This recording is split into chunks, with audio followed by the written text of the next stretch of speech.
Welcome to the Haven Collective. I'm JR, and this is the Beacon Bit. This week we're reflecting on 1 Corinthians chapter 12, verses 12 through 31. When I was in Little League, my dad was my baseball coach. And I remember this one year, we were a pretty middling team. I think we finished like 5th in the league or something like that.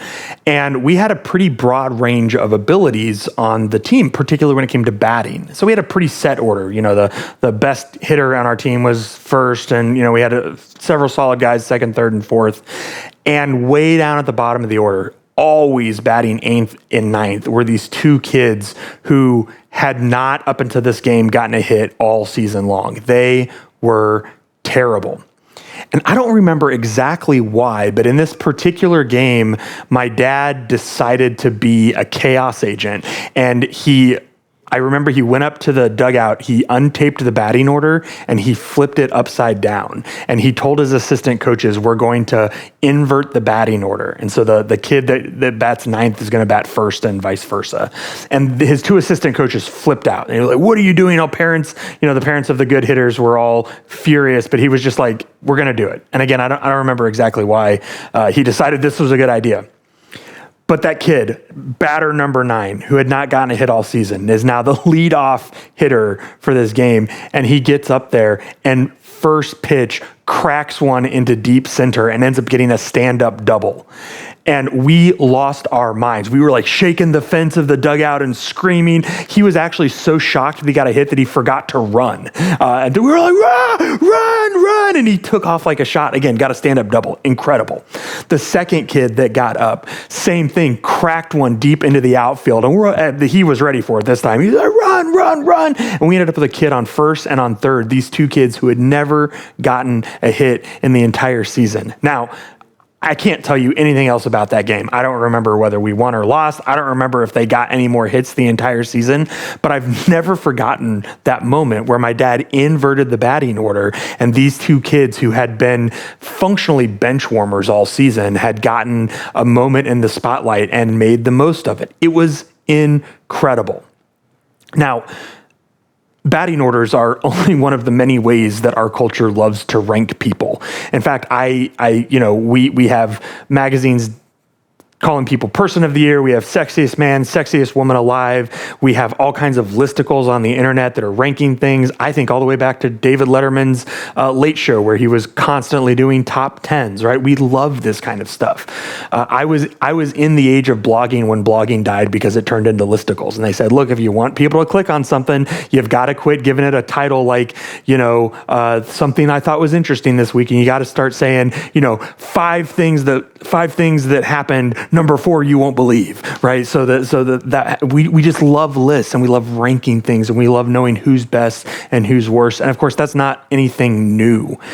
In the ancient Roman Empire, there were all kinds of people who had a vested interest in making sure that everyone knew that there were certain people who belonged on top and certain people who didn't.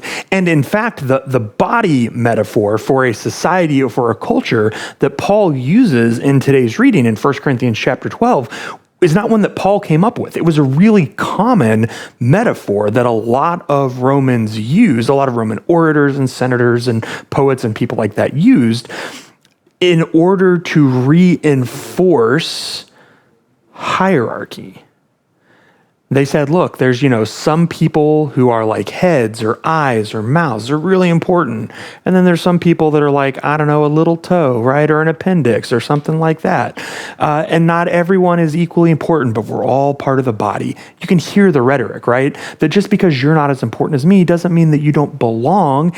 And maybe you actually should make sure that you give me my due because after all, you wouldn't want the body to get out of whack, right? It can be a very powerful rhetorical tool to enable justice and oppression. Well, Paul takes it in this passage and he inverts it.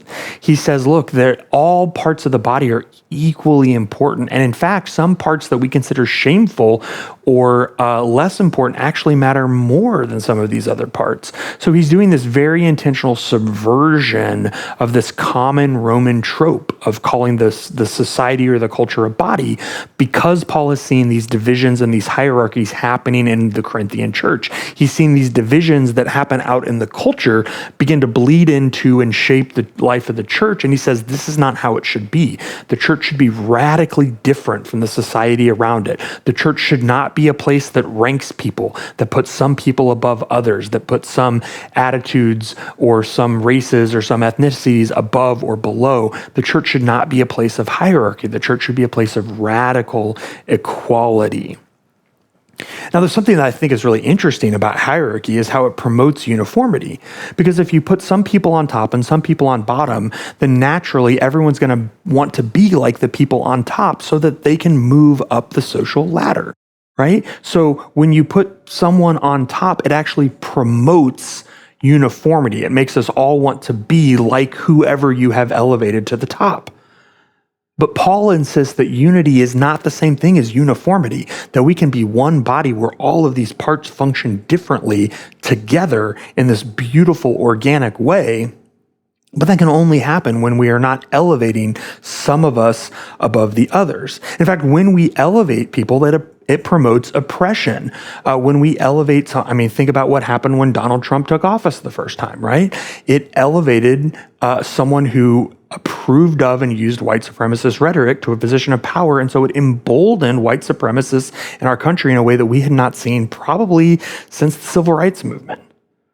And those same kinds of fears are what's happening again as we're moving towards the second inauguration. And that's what Paul exactly is afraid of, is he says, when you elevate some people above others, you always create oppression. Hierarchy always breeds oppression. It always creates uniformity, and uniformity always leads to oppression. That's why he is so insistent that in the church it must be different. All are equal. There can be no hierarchy. We all must ruthlessly root out the kinds of desire that we find in the larger world for ranking and for hierarchy. If you're part of the Haven Collective, there are no bench warmers here. We don't believe in a batting order or anything like that. We believe that we are a place where everyone matters. And that's why we're on a journey this month to discover how each of us uniquely contributes to Haven. I look forward to hearing about some of your experiences in church, sometimes, unfortunately, where there are hierarchies. And I look forward to, in our beacons this week, learning what it looks like for you to be a deep part of what's going on here in this new and fresh way that we're exploring together. Until then, grace and peace be with you.